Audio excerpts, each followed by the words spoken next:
Good afternoon on what is a mild grey and cloudy day. It is Thursday, January 25th, and I've got a nice hot cup of tea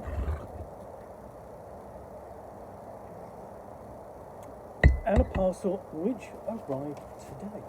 So let's find out what is in this. Okay, first.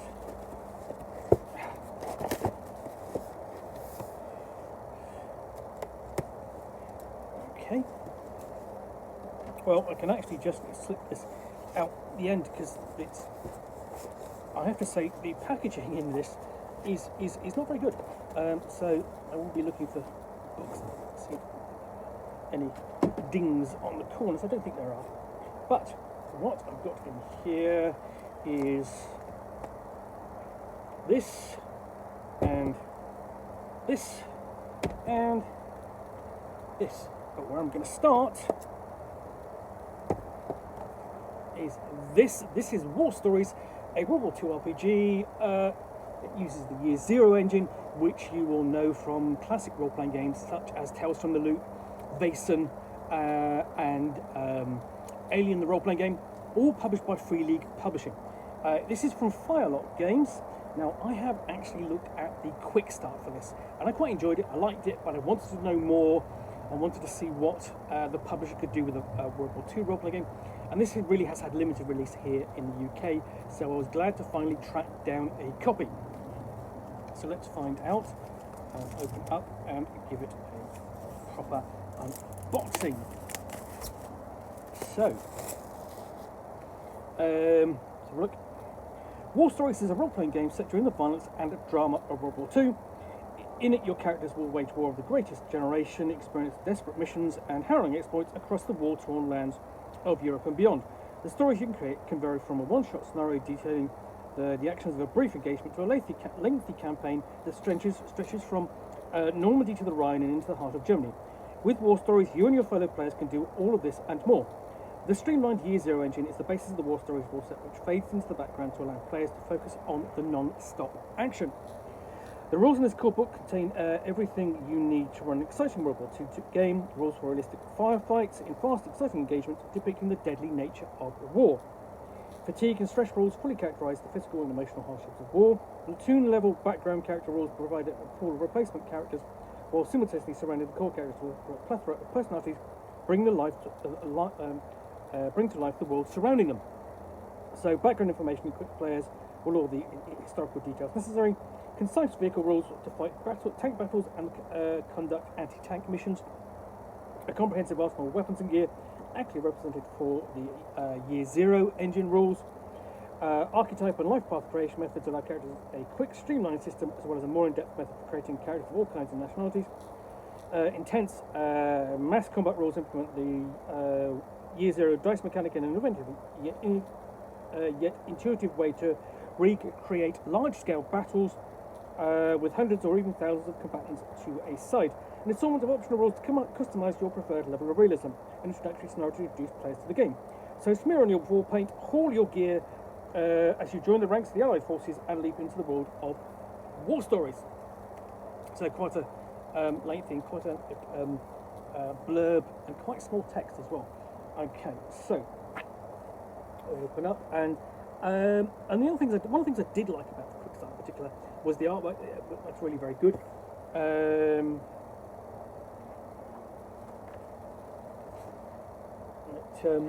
And you know, there have been plenty of World War II role-playing games. You know, Behind Enemy Lines goes all the way back to the late 70s and early 80s, for example, with the version from FASA. Then you've got things like Godlike, which is essentially World War II with low-level and high-level superheroes, in which the focus is upon the battle as much for the superheroics. From now Art Dream, and I'm thinking also World War Stories, World War II, Pinnacle Entertainment's essentially what was originally a D20 system role-playing game that mixed up World War II and sort of like supernatural monsters. And you also think of just trying to think of what else. It's more recently done as a Savage Worlds game. And then, of course, Acton Cthulhu, which mixes the mythos of H.P. Lovecraft and World War II. So, we have the contents page, introduction, the scene there, basically, of the troops coming ashore at one of the Normandy beaches on D-Day. And this is essentially War Stories, a historical RPG of the Second World War. So this is basically setting everything up, covering essentially the basics of the setting and what you'll be expected to do as players and game master, matching balancing inclusivity and history, and also discussing altering history. I mean, obviously the major outcome of the war can't be occupied, but there can be minor details, battles and so on. Talking about what players do in the game, the actual setting, things essentially, and really the focus here is on France, Normandy, France the breakout, into the Low Countries. We are talking essentially post Normandy landings, D-Day landings, June 6, 1944. And it does a bit basically talk about the rest of the world, but we are also mentioning here the Battle of the Bulge and into the Reich, the invasion of Germany, before going off the campaign framework and the things that you will need. Dice, cards, for basically the accessories, basically cards for your reference cards for your weapons and gear, dice to roll, and a screen. They're all optional to some extent. And then we get on to character creation. I'm talking about different aspects of characters, attributes, endurance, skills, specializations, flaws, and virtues.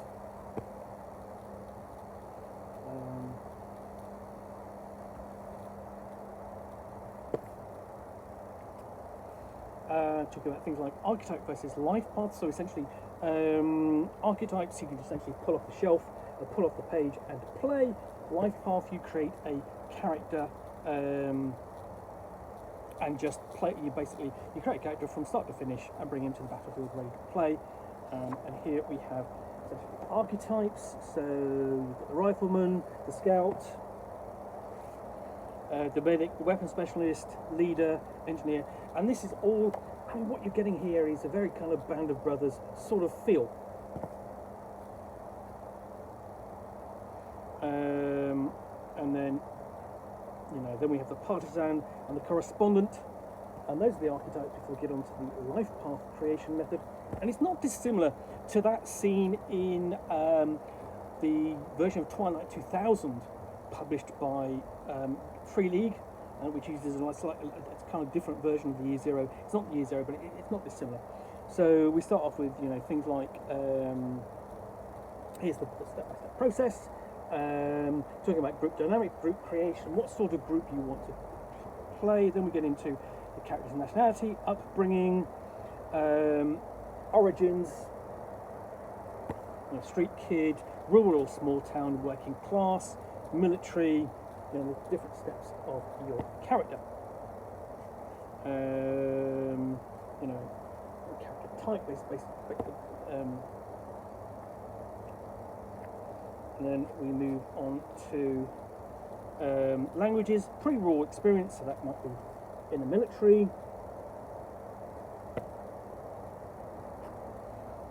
Law enforcement, and these are going to provide areas which you're going to specialise in. So, for example, law enforcement, you can be local police, regional, coast guard, federal, national, border force or customs officers or other, and then you've got a table of events. So if you have a look there, you can see that. And then, I mean, this obviously is very sort of focused upon the Americans' experience, with things like regional, national, or federal or national, because not every country would have that kind of setup in terms of its law enforcement. Blue collar, labourer, professional, academia, and essentially these are quite broad. They're covering quite a range of actual occupations, and it's followed. You've got a table there of events which will add to the character's backstory and then other experience before going into the military with the war years, and then here we're talking about military service, rank, specialization. So things like you're dealing with partisan, resistance fighter, criminal, military intelligence, civilian, professional classes. Essentially, what were you doing during the war? And then we have options on finishing a character and a sample character from start to finish presented there. And presented for quite simple fashion. It's not too complex. And if you've any experience with the Year Zero role-playing games, in particular, Alien, I think, would be a suitable one to sort of marry it up to a little bit. Then we have making background characters. So these are the characters which are going to be sort of like your various NPCs in the background, fighting alongside you, but can be easily, made more of, whether that's just as an NPC, basically someone you're interacting with, saying hello to, goofing around, and so on, or then, if necessary, stepping up into the firing line alongside the player characters as a replacement because of loss, whether that's through death or injury or a wound. So basically you're rolling at the very basics of the character before you get to fleshing them out in play.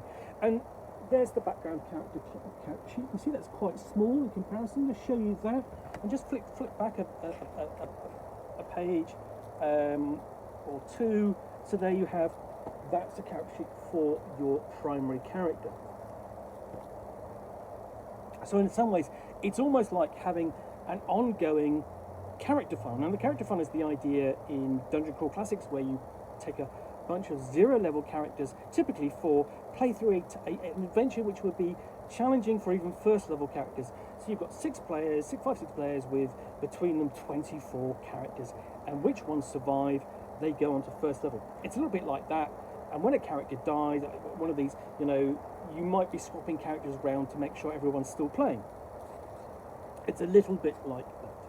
So things like rank and medals you might earn during play, skills and their use, how to roll the dice, and of course the famous recruiting poster there. Sorry, just trying to show you that. I should explain, there's a cat hut there, which is why I've moved a little different angle, and I've got a little less space to work around. And we've got the different skills. Essentially what you're doing in here, because it's Year Zero, what you're doing is you're rolling handfuls of 6-sided dice equal to the base stat plus the associated skill, and attempting to roll 6s. And those are successes and guarantee that you succeed the task. So you've got a list of all the skills. Then we move on to specializations and talents.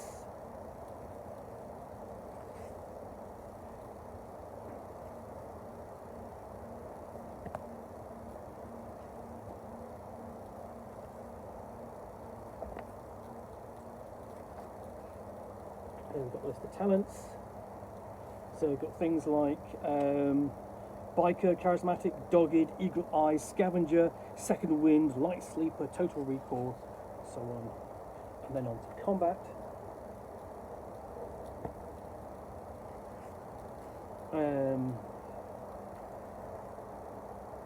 Which includes you've got sections in here on coordinating maneuvers, dynamic using initiative, static initiative, dynamic initiative, so different options, actions you can take, special actions, combat basic concepts.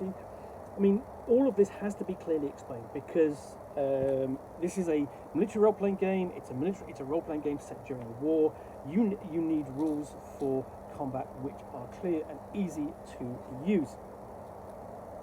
And as I mean, basically, from what I recall of the quick start, yes, that's pretty much the case. And it deals with things like modes of fire, single shot, rapid fire, burst fire, full auto, working out who got hit. and we've got like basically you've got an example of play there, example of the rules. You just about to see that with the different colour text. A little bit difficult to see on the page. Handling ammunition, whether that's essentially counting it or essentially shot by shot or rolling to see whether or not you've run out. Rules for cover and armour protection saves. So that's mostly going to be cover more than armour, apart from your helmet.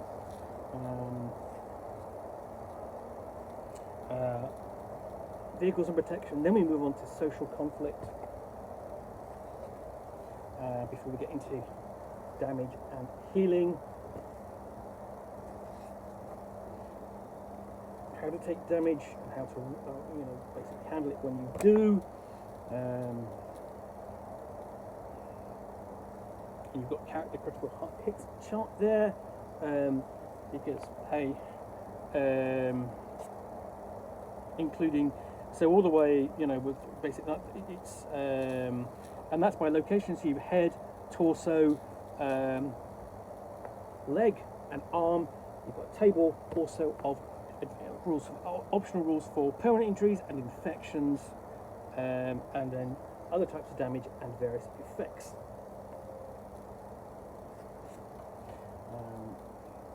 Rules for healing, including critical injuries,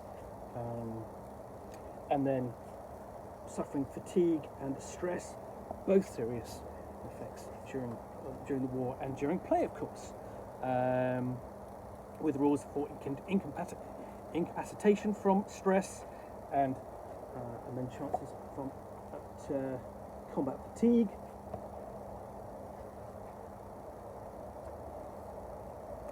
Damage to structures.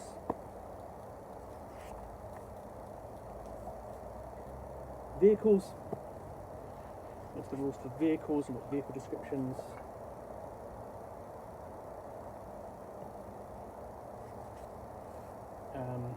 Listing different vehicles there for both the Allied and Axis sides, guns and so on, and then descriptions of the different vehicles, tanks, personal carriers, things like that there. And they've done that for the Allies, then they don't do the same for the Germans. Then we move on to vehicles in combat.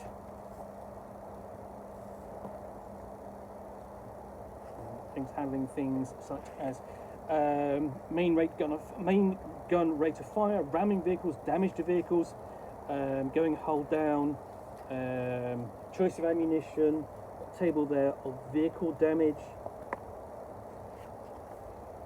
So that covers armament critical hits, main body hits, locomotion critical hits, engine stroke fuel tank critical hits. And then hits the passengers, covered as well.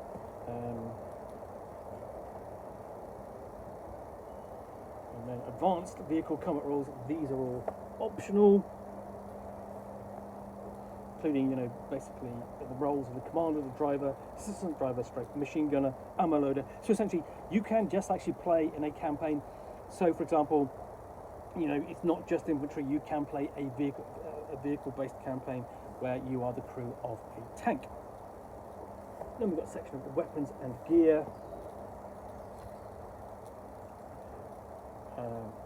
So basically talking about them in general and the qualities, different qualities that they can possess, and then organised by nationality.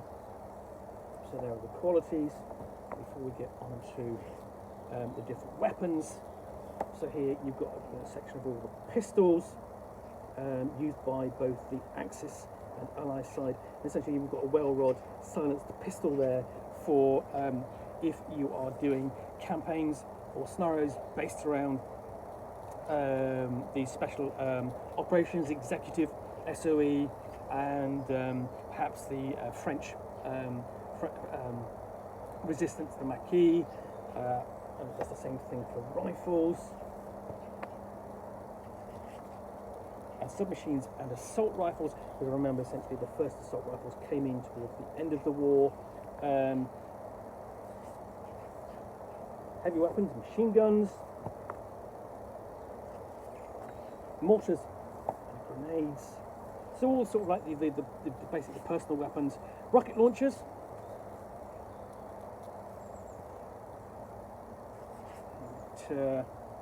melee weapons, and then general list of gear that the soldier would be expected to carry with him and have access to, and then explanations and illustrations of each in more detail.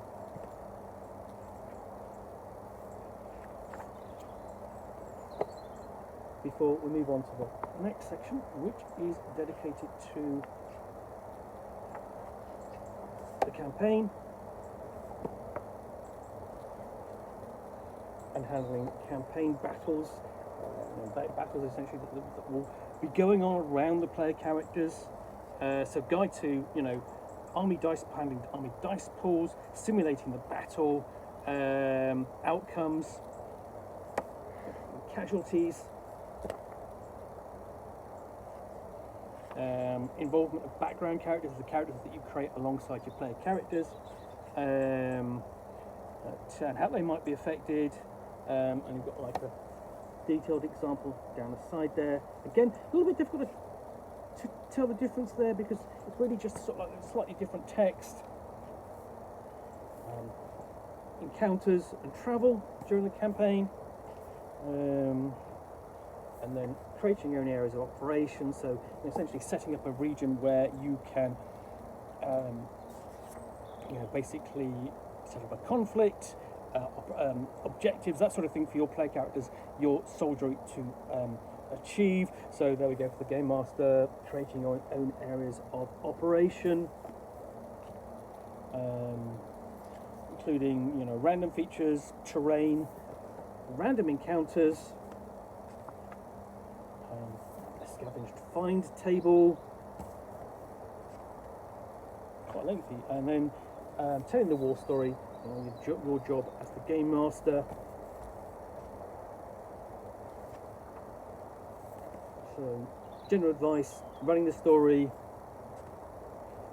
creating your own stories, themes and styles. You've got a list of 1940s lingo, it's the language of the period, alternative campaign ideas. So yes, I've already just sort of like mentioned them in passing, the resistance, tank crew, and so on, and then on to adventure ideas, the battles, patrol, reconnaissance, rescue, so on, quite a lot of them, and then advice on using miniatures. Because one of the features of a game like this is you can run it theatre of the mind, or you can literally get down on the table and use this as sort of like a combination of role-playing game and war game. If you basically go out and get some miniatures and some terrain, some buildings, put them down, and have your characters literally on the table where everyone can see them. And I think one of the interesting things is essentially that's much like a lot of the early military role-playing games, which kind of cross over into war games, things like Nook, really sort of like an extent, and also Recon, which was the Vietnam role-playing game. Both of them also dealt with sort of like mercenary low-level conflicts as well, where they work as miniatures rules as much as role-playing. So you've got advice for using miniatures, and how to handle, and also continuing on that. Then we basically the theme and nature of the play. We've got a guide there to arbitrary death, and then the liberation of the West, historical role-playing.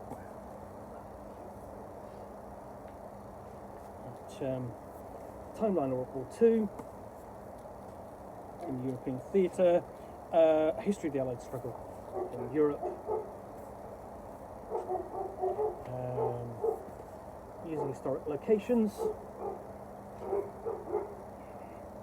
troubles behind the enemy, if you go behind enemy lines, problems there they might be facing, other issues, hygiene, lack of supplies, black market, friendly fire. And then we've got a quick tribute there to the US 101st Airborne Division, because this does feel in some ways like a role-playing game that based upon their experiences in Normandy and beyond. Chapter 12 is the combatants, essentially.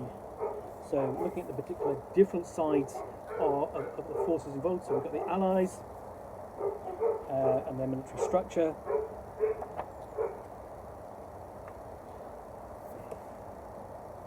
And that's essentially Allied battlefield tactics, assets they fielded, including ammunition, supply, air support, and looking at things like rural combat versus urban combat, basically 2 sections as well. Ranks for the Western Theatre, both American and British Army. The Axis war machine, and then basically I think we've got Major Tot there, straight out of the Raiders of the Lost Ark, and then different forces fielded by the Axis powers, and how they handled them. So Axis army ranks, sample stats for Axis and PC stats, then the tank, introductory scenario.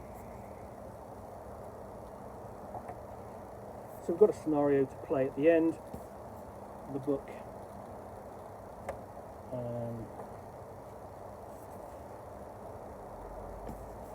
Essentially we've got a basically French village being occupied by German forces, including a tank. Otherwise, essentially, so you have a situation there. That's only a few pages long, actually. So really, must be running to 1, 2, 3, 4, 5, 6 pages. Then we're into the glossary.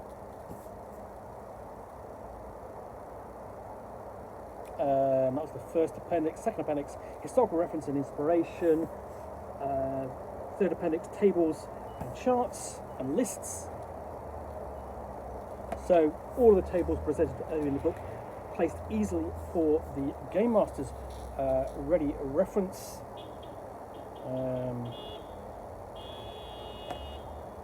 And then, so things, situations like lucky strikes and food bars, resolve attack test flow chart,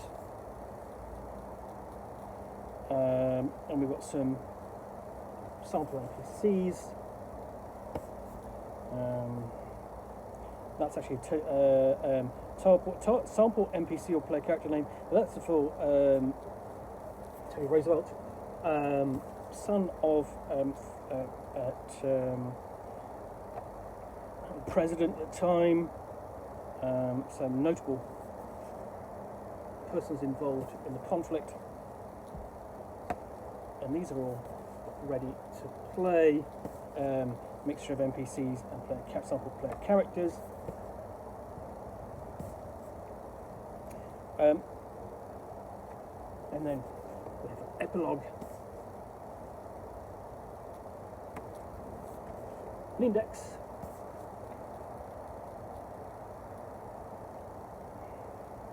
and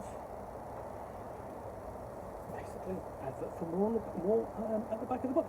So yeah, that's War Stories, a World War II role-playing game. Now, it says a World War II. It's really focusing upon the Normandy campaign and beyond, invasion of Europe of 1944 and 1945, and that's no bad thing because it's eminently gameable.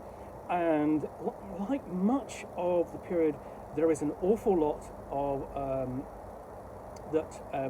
available in terms of research and inspiration material. That's not just films, but it's books, television series. Essentially you go away, just look at some of the conflicts and situations in, say, for example, Band of Brothers, which this is clearly kind of inspired by. But beyond that, there's a lot which a game master can look up and draw from to create her own content. So, War Stories, World War II role-playing game, for using the Year Zero engine, published by Firelock Games. This looks interesting, and I look forward to giving it a proper review in due course. So, hope you've enjoyed this unboxing in the Nook. If you have, then please do click on the like button down below. And if you've got any comments or feedback, I do appreciate you taking the time to post those. And lastly, if you want to be alerted to see more unboxings at the Nook, where you will see me out here with a box containing a book or game, in this case a role-playing game based on World War II, which I will unbox and chat about to the best extent of my knowledge for roughly 10 minutes or so, all of course accompanied by a nice hot cup of tea. Then please do click on the subscribe button down below. Thanks again for watching another unboxing the Nook. Be back again soon with another one. Bye for now.